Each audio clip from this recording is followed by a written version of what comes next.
Welcome to Roxtalks, the podcast that helps network marketers grow their business on social media. My name is Roxanne Wilson, and today we're going to talk about checking your work. What? You're probably thinking, checking my work, that's something I did like back in school, like in math, but do I have to do it now? Yes, you have to do it now on social media. You're a CEO, you can do it. We're going to talk about what that looks like and how to maximize it today. We'll be right back.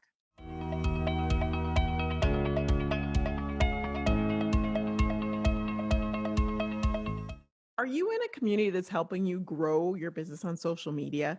I mean, it's a fact that social media is going absolutely nowhere. And so, if you want to make sure that you are a network marketer circa now, that your business is one that's going to stand the test of now, then you need to make sure that you are maximizing your social media strategy to grow that business. There's no better membership out there or place to be than Social Stories membership. And membership is open right now, but it's closing very soon.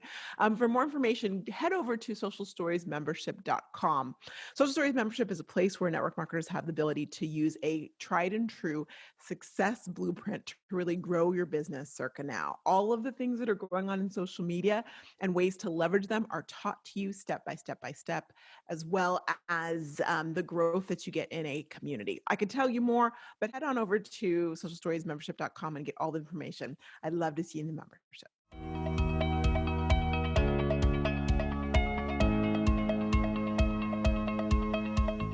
So today we're checking our work. When seriously is the last time you checked your work? I have to admit, it's been a while. Sometimes I'm like, oh, I should have proofread that one more time. I should have checked my work. Why are we talking about checking our work now? Well, we're talking about checking our work now because as you are spending your time, which your time is money, right, on your social media, you may have expectations for the way you expect it to go, expectations on the way things are working out.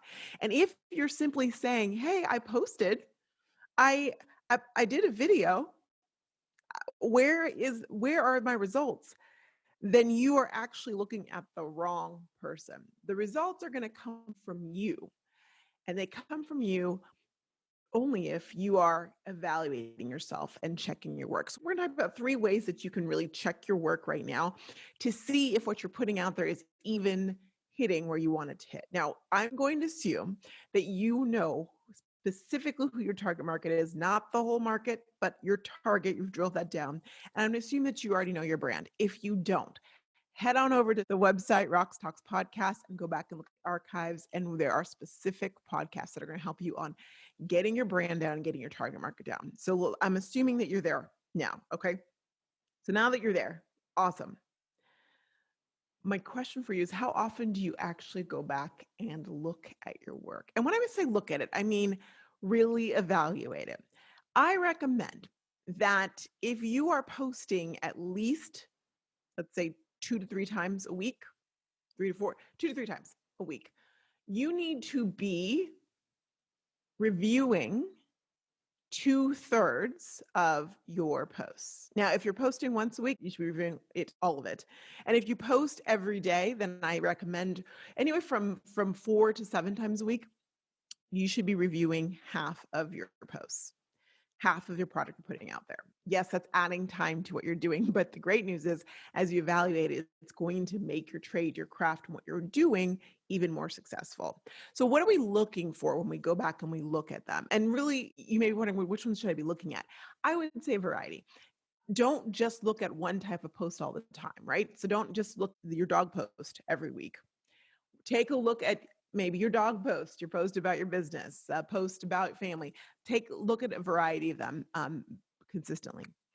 And what I want you to do is a couple of things. First of all, you need to know your metrics. Metrics are important. So whether you're on Facebook or Instagram, you're going to take a look and see how many people have liked it, how many people have commented. You're also going to evaluate the reach, engagement, all those things. Okay. And if you're on the business versions of those 2 platforms, it gives you all that information. If you're not, go back to Roxtalks podcast about why you need to go ahead and make that change. And then we'll come back here. I'll be right here, I promise. Okay, so you're going to take a look at that. And I want you to look at the trends. Also look at your insights for the week and see how are you trending from the week before. Now, I never get too caught up in a week by week because different things happen in life and for you. But I do look at the trends on a 30-day period. However, even when you're looking at the trends, you have to really evaluate the whole package. For example, if I'm looking at my trend on Instagram and it's telling me that I'm trending down and my reach is 50% or 89% less than it was a week or a month ago, I have to ask myself, I then need to go back and say, what was going on a month ago and what's going on now? Did I post at the same frequency? Did I change my posts? Was I not posting at all? All the things matter. Was I posting about something that was like so circa hot topic now, and now I'm just posting random stuff? What's the quality of what I'm posting?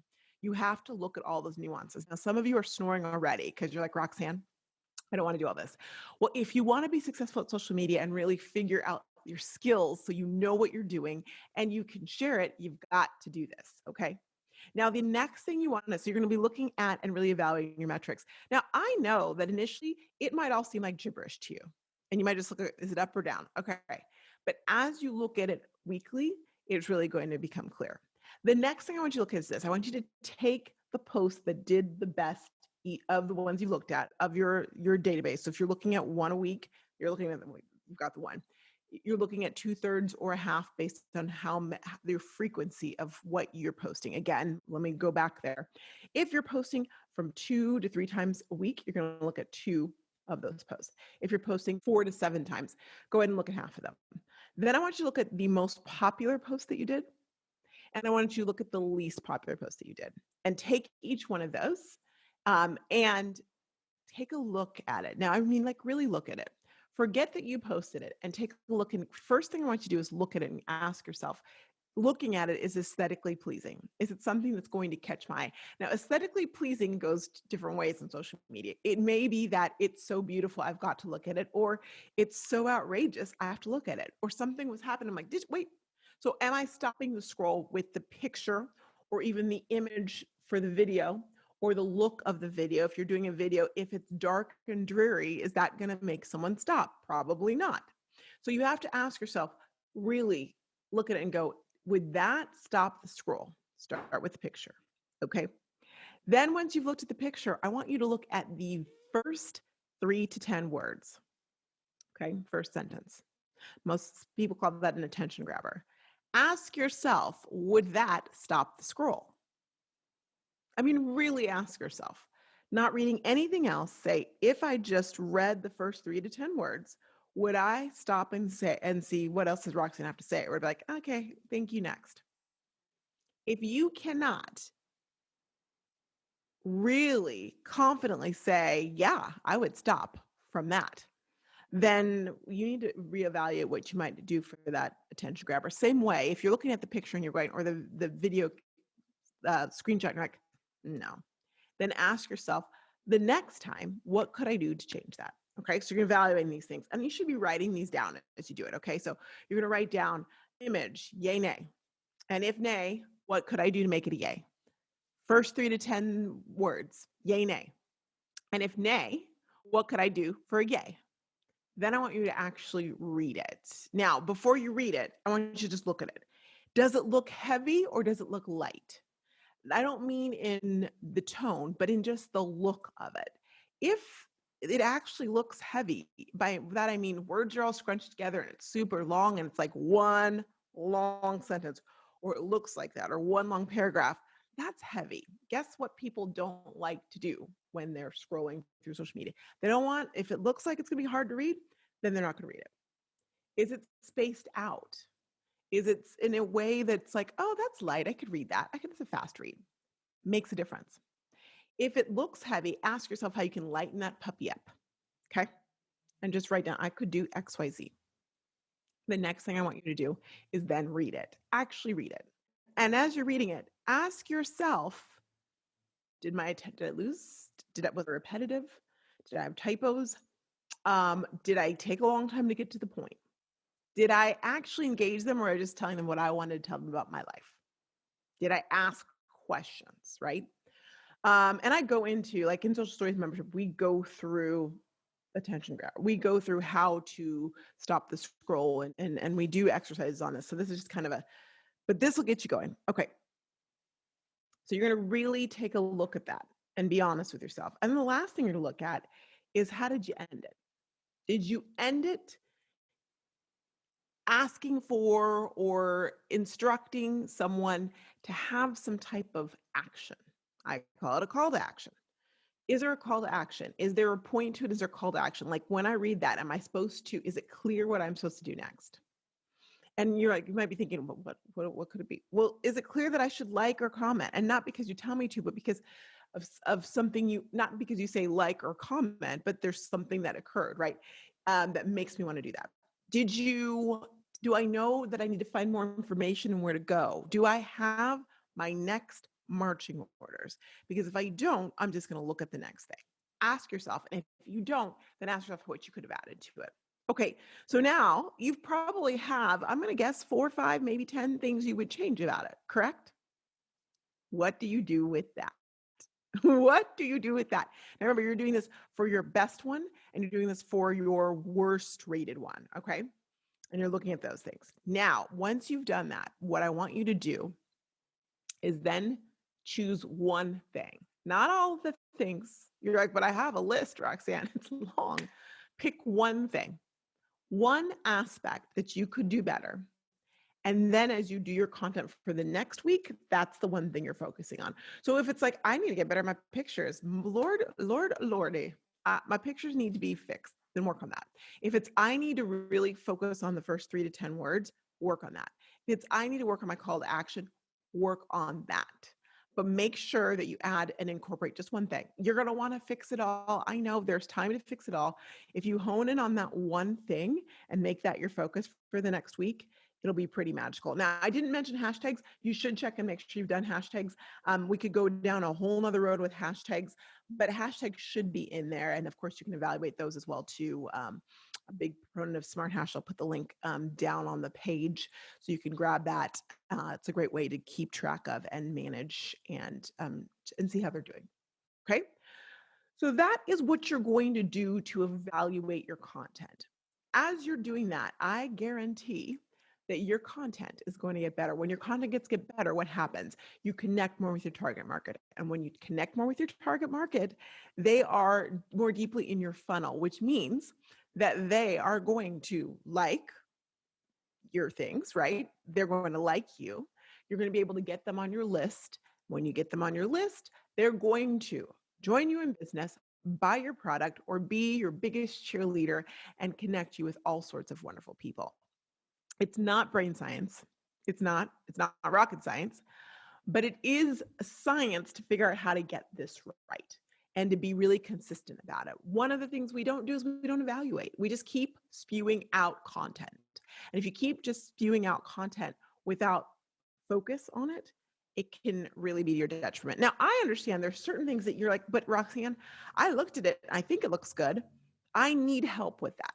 I don't even know what to look at specifically. You've talked about these things. That sounds really great. I'm down with it, but I need more.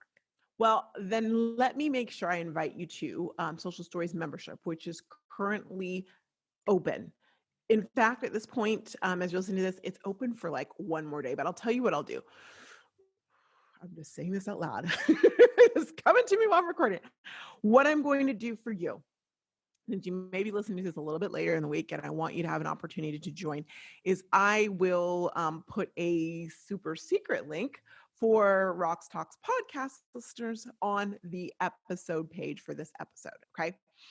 This is episode 94, I believe, but there'll be a link on it. If you go to Roxtalks podcast, you can link to the most recent podcast and you can get the info. Now, here's why I say this, because you could go it alone. You could do these things and you could listen to everything on every episode of this podcast and you could do it. But what I know to be true is that the success rate goes up exponentially when you join Social Stories. Why? Because you're in a community of people who are committed to getting their social media right so that they can grow their business.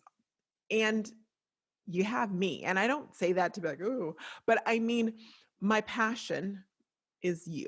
My passion is getting you, network marketers circa 2020 and beyond, to really use social media to grow your business. Why? Because that's where we're going. We were going there before 2020 started, let's be real. But we're really there now. And if you haven't figured out how to leverage social media to grow your business and to show your team how to grow your business, you're not going to be in business that long. I would love to be that person for you, to help you, and to coach you on to grow. And so social stories is a fantastic way to get that. Now, I'm also going to put on the page the replay. We had a live webinar this week that really broke down all the things on social stories membership. And I'd love for you to get access to that. So I'll put that link. And here we go. This one you can record ahead of time. It's like, and guess what?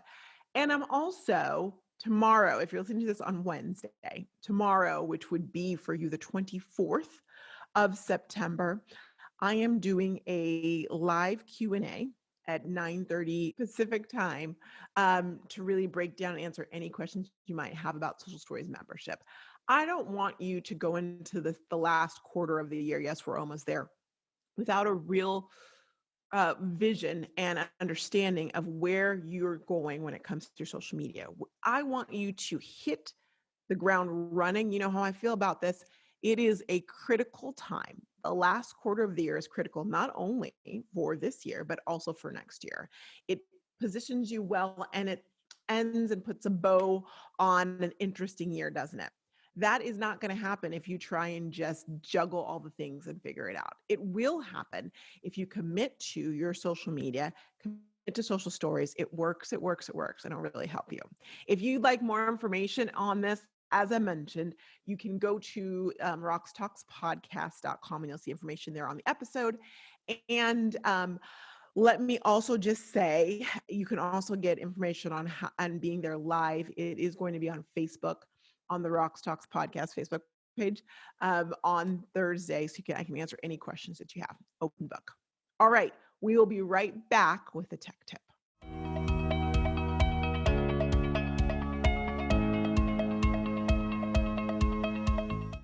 Technology.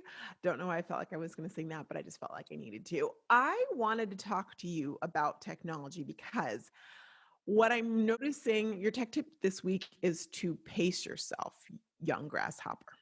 Now, you know I love technology. I love all the things.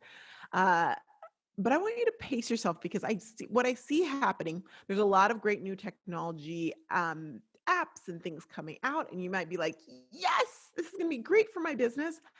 I want you to pace yourself. Pace yourself in a couple ways. Your expectations for yourself as you're doing it, and pace yourself and make sure that as you're pulling out the new thing. I had someone ask me the other day, I hear that people are going to be doing virtual events on this platform or that platform. Should I switch to that? Is that going to be like the magic bullet that's going to make sure that my virtual event goes well? And I said, no, it's not. Is it probably a great platform? Absolutely. However, I do think there's a time and place where you've got to look around. And I mean, look at your surroundings, look at what you have on your calendar, look at how you're feeling emotionally and stressed out or not stressed out. Gauge that. And if adding a new platform is going to cause you angst, then scrap the new platform and just do your virtual event the way you do. Grab the Zoom, grab whatever it is, and do it on there. No one's going to say, wow, this would have been a lot better on that other platform. Forget about it. If you don't have time to practice it and get it right and ready, then my recommendation to you is to go with what you know and do that. Use that platform until you have time to hone, to practice it, to make sure you know how to turn it on. These are important things, right? It's okay to learn as you go. But what I know is this. I know that the last season of the year can get, or I should say quarter, can get stressful. And if you know that you get stressed out easily, the best thing you can do for yourself when it comes to adding some new technology is pacing yourself and giving yourself grace. If you decide to dive into it, realize, hey, the first time might be a show that's rhymes with Rit, and that is okay. Just be okay with that and have that expectation. So either pace yourself and say, I'm going to scrap it, or say, okay, this could be great, cray, but I'm going to do it and it's going to be okay and I'm enjoy the journey. Okay. All right. We'll be right back with behind the scenes.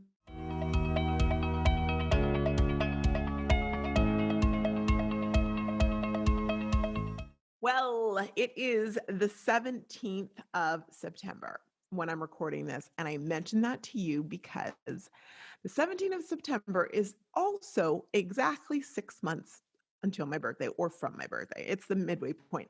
I'm not telling you that because I want a gift. I'm telling you that because it was 6 months ago today that Scott started working from home, that my gym officially shut down, that the world, if you're in America, really slowed or shut down. 6 months later, and here we are. Wow. Now, some of you are like, I'm back to normal, Roxanne. We're running around, we're doing our thing. I live in California, so my reality is not the same as yours. Here in Southern California, we're still pretty much locked down. We had 1 month where the gym opened. It was glorious. And yeah, we had to work out. I was doing dance aerobics, high impact, with the mask on, and we made it work. And then it closed back down again. And I realize a gym is a first world problem. You know that. You know that I have seen the lows definitely of this pandemic. But when I mentioned the gym because, well, a couple of things, reasons, because that was like the first time I met people that were nice to me when I moved to California 4 years ago or almost 4 years ago, was at the gym. People wouldn't even, I would say hi and people would ignore me and look right through me. It was a hard time moving here. But the first time I met people and I realized it's going to be okay, you can stay here, Roxanne, was at the gym. And I shuddered to think that was 4 months. Is that right? December, January, February, 4 months, almost 4.5 months living here where no one would talk to me. And my people I found at the gym. And ever since then, my people have been in the gym. So I miss my people, and just that safe place. That safe place for others, maybe school or maybe work or maybe the coffee shop they went and they did their work at or read. Could be the library if people still go there. We all have that safe place. And it's sometimes we take for granted what that place means until you lose it, until it's gone. I remember the first day in that little glimpse of a month where we got to go back. And I showed up, I went, and I remember halfway through the class, I'm sitting there with a song that I loved and we're dancing to it. And I just started crying. I'm working out, crying, mask on, because I just didn't realize. I realized, but it was like I got back that thing that I had lost. We're oddly, this is not what I'm planning on talking about behind the scenes. This is why a girl should plan, because she just, you don't know where you get all emotional. Um, I just think, and for some people, it might even be like, oh my gosh, football's back. And I miss that. Like your happy place. Maybe it's whatever it may be. Um, then of course, losing that again, but realizing how precious this all is. My point is, we're coming on a season where we're just not going to be very nice to each other. I encourage you and challenge you to be nice to everybody. Um, but I also think, holidays are great times, but they also can be really stressful and really hard. And we don't know what that's going to feel like.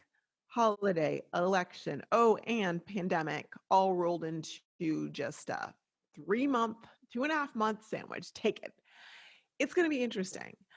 I want to encourage you, and I'm encouraging myself as I say this, to remember that people haven't stopped hurting. People haven't stopped dealing with the pandemic. Whether you are in a place that's wide open again and you're socially distancing, or maybe you're not and you don't have to, whatever it may be, or not, remember there's people that are either still, like I, in lockdown, or they haven't fully healed from the scars and the unexpected wounds from not from being in the pandemic. And so if there's someone you haven't talked to in a while and something just tells you, maybe I should reach out to them. I wonder how they're doing. I'm going to encourage you. I'm encouraging myself to let's reach out to each other. Let's just warm fuzzy it. Remember that term, the warm fuzzy? Let's give each other that warm fuzzy, because when Scott always, whenever he hears people talk about the new normal on TV, he's like, no, it's not that. Come on.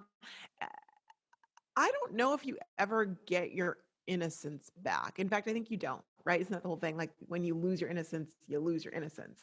You don't ever get that back. You wince for it. You wistfully wish it came back, but you don't ever fully get that back. We never, for me, 41, pre 9/11, post 9/11, totally different life, right? And you never, even though you survive, because we're humans, it's what we do, you're never fully back to that. We're not back to pre that. You can't just unring the bell. We cannot unring the bell of the pandemic. I'd like to put it in a box, Pandora's, and like throw it in the ocean or put it in the sky in space, but we can't. But what we can do is be there for each other. And we can say to ourselves, this pandemic is going to make me a better person. And a great way to make yourself a better person is not only by honing your skills and finding your truths and using your superpower for good, but also by helping others in any way that you can. And a phone call, a text message, a DM that has nothing to do with your business, but has really to do with checking on you is a fantastic first start. So I encourage us all, you and me and you, to do that this week. I so appreciate you guys. You are being able to work and talk and be with you, network marketers who are doing the do, makes me so very happy. So thank you so much. I cannot wait to see you next week for another exciting episode of Roxtalks. And last but definitely not least, I want to remind you, you're not ahead. You're not behind. You are exactly where you need to be. And I, for one, am so glad that I get to be right here with you. Take care, and I'll see you next week.